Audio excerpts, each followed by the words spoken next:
Halo semuanya, sawadikra, apa kabar? Semoga kabar kalian selalu baik dan juga sehat. Selamat datang di segmen analisa. Kembali kita update mengenai kasus di Subang, Jawa Barat yang sudah memasuki bulan keempat. Ini sudah lebih dari 100 hari, tapi tim penyidik juga belum mengumumkan siapakah tersangkanya. Apakah kalian termasuk yang optimis atau yang pesimis tentang kasus ini akan terungkap di tahun ini? Well, kita harus optimis, tapi walaupun juga optimis, kita melihat fakta-fakta di lapangan. Sudah 55 saksi diperiksa dan juga ada beberapa alat bukti yang sudah tersebar di media massa. Ini sepertinya kemungkinan besar akan segera terungkap di tahun ini. Mudah-mudahan seperti itu. Oke, di video kali ini ada yang akan aku bahas cukup menarik. Ini adalah keterangan dari Kapolda Jawa Barat, Irjen Suntana, serta juga ada salah satu saksi yang baru saja dilakukan pemeriksaan keempat kalinya, yakni adalah Arigi, putra pertama dari Ibu Mimin yang merupakan istri kedua dari Pak Yosef. Kenapa nama Arigi ini juga sempat santer beberapa waktu ini dibicarakan masyarakat? Karena ada beberapa hal yang salah satunya dinilai adalah memiliki motif nih untuk menjadi terlibat di salah satunya. Tapi tentunya motif saja tidak cukup, harus dibuktikan dengan alat bukti.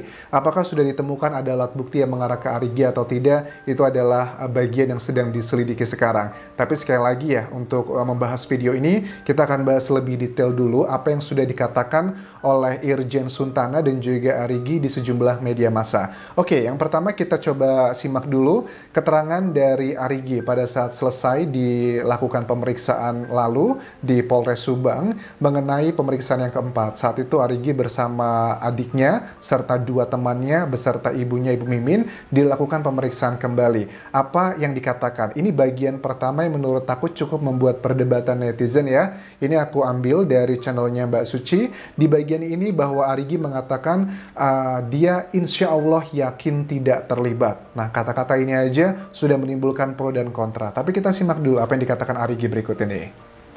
Insya Allah saya pasti tidak terlibat dalam kasus ini. Insya Allah pasti saya tidak terlibat dalam kasus ini. Ada yang pro dan kontra nih. Yang pro dengan Arigi, ya Arigi nggak usah khawatir kalau memang tidak terlibat. Jangan khawatir, jangan takut, pasti tidak akan menjadi tersangka. Tapi ada beberapa yang kontra dengan Arigi yang mengatakan bahwa lo kata-katanya kok pakai insya Allah begitu. Karena sebagian orang di Indonesia ada yang berpendapat bahwa kata-kata insya Allah itu kayak 50% yes, 50% no. Tapi itu adalah hal yang subjektif kan ya.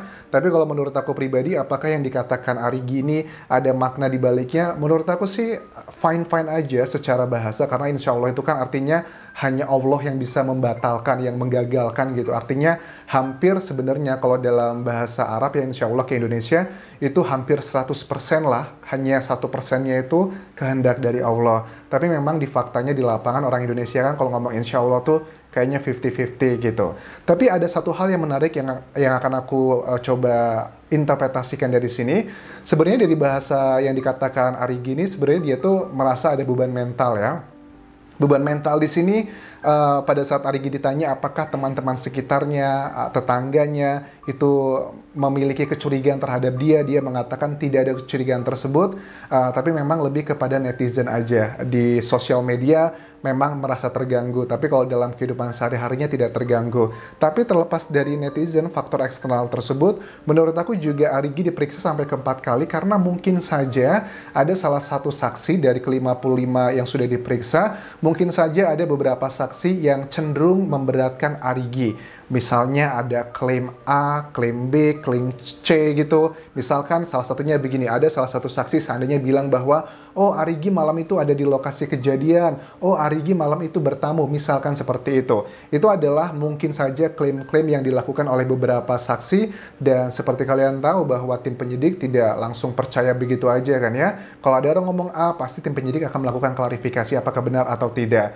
Terus satu hal lagi lainnya yang mungkin menurut aku juga membuat Arigi memiliki tekanan yang luar biasa terkait kasus ini, memang sangatlah pastinya membuat orang yang menjadi saksi juga punya beban mental kan ya. Apalagi ada keterangan dari sejumlah saksi yang melihat di 18 Agustus 2021 itu tentang supir Alphard warna hitam yang dilihat beberapa orang di situ dikatakan bahwa karakteristik si supirnya itu adalah supir muda begitu. Nah, lantas kan kita netizen gitu berpikir, wah anak muda gitu siapa ya? Ya mungkin karena kan kita juga sudah tidak bisa dipungkiri permasalahan pribadi dari korban sendiri, ya hubungan dengan Ibu Mimin tidaklah baik-baik saja, ada banyak motif dinilai untuk mengarah ke situ, lantas menghubung-hubungkan ke Arigi, ke Abi, ataupun juga ke teman-temannya, itu adalah hal yang saat ini sedang dibicarakan masyarakat. Tapi ya nggak usah khawatir ya, seperti tim penyidik selalu bilang bahwa kalau memang tidak terlibat, walaupun orang mau ngomong A, B, C, D, nggak usah khawatir, itu pasti akan terpatahkan dengan sendirinya saja. Oke, kemudian kita coba simak dulu apa keterangan dari Polda Jawa Barat terkait dengan kasus Subang ini, karena kan beliau ini menjabat jabatan Polda di Jawa Barat ini sebelum di tengah-tengah kasus Subang ini terjadi begitu. Apa yang dikatakan beliau, kita simak berikut ini. Penyidik Polda Jawa Barat telah membackup pengungkapan kasus ini. Kita mengulangi beberapa pemeriksaan terhadap beberapa saksi. Mohon doa restunya, mudah-mudahan dalam waktu dekat bisa kita ungkap siapa pelakunya dalam kasus pembunuhan di Subang.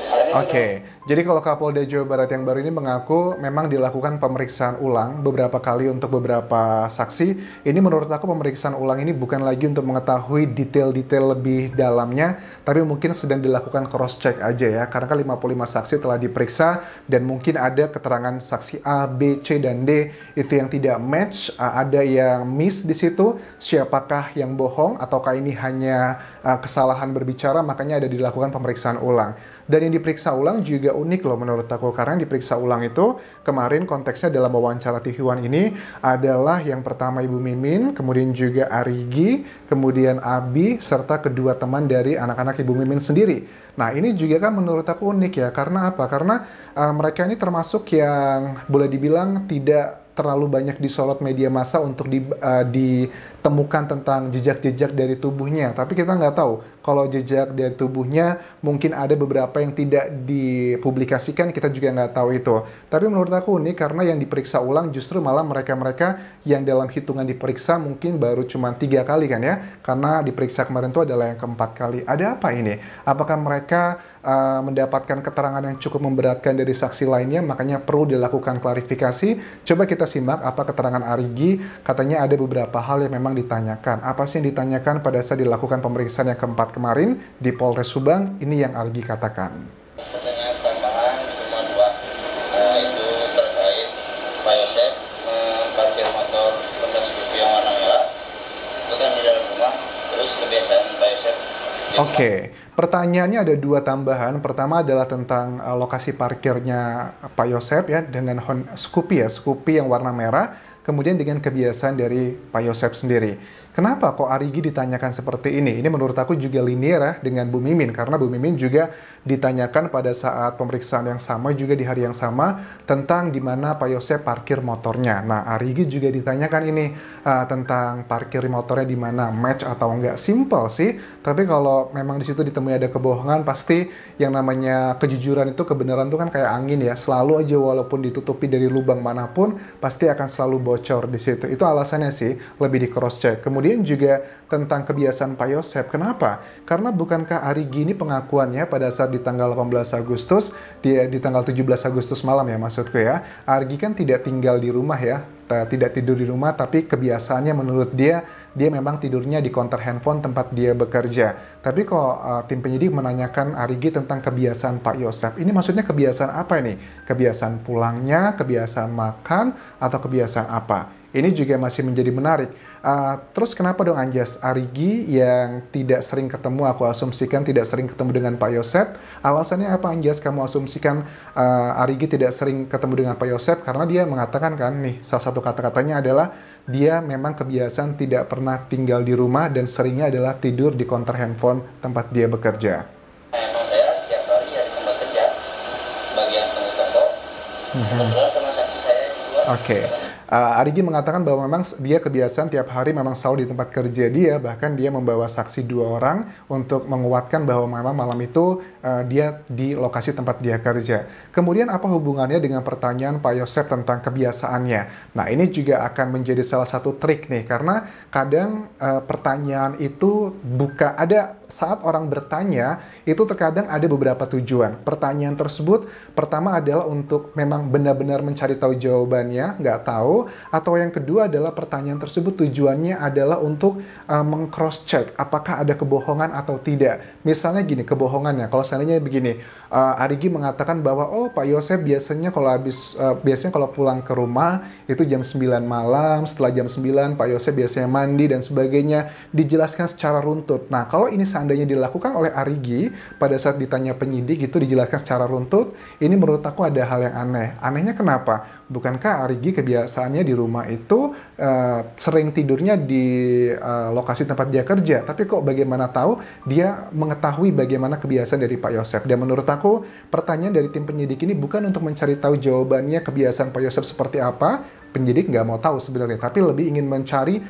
sisi lainnya. Apakah ini ada faktor kebohongan? Apakah ini adalah faktor kejujuran? Ini adalah bagian yang menjadi trik ya, karena yang namanya penyidikan pada saat mereka diperiksa, itu kan tidak hanya bahasanya saja, kata-katanya saja yang ditulis ke dalam BAP, tapi juga kan bahasa tubuhnya, kemudian kebiasaannya. Aku yakin banget pada saat tim penyidik itu memeriksa semua saksi, itu pasti dibuat suasananya senyaman mungkin. Mungkin dikasih rokok, disuruh makan, disuruh hal yang biasa, normal, tapi di situ adalah mengamati behaviornya atau perilakunya. Karena kita kan manusia itu agak sulit ya, sekuat-kuat apapun kita menahan jaim gitu biasanya kalau kita ngerokok seperti ini atau kita makan seperti ini.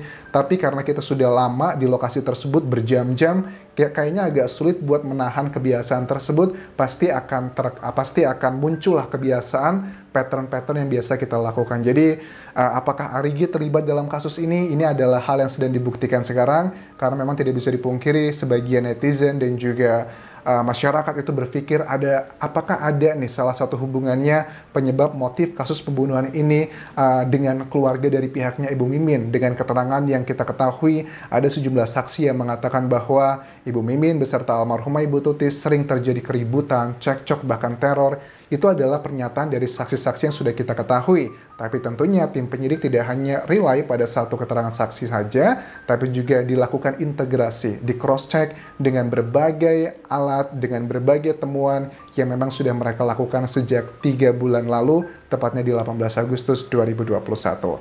Terima kasih sudah menonton video ini, tinggalkan komentar positif kalian, dan jangan lupa follow Instagram Kode Anjas di Thailand, serta subscribe channel YouTube ini. Khawpun kerap semuanya, bye-bye.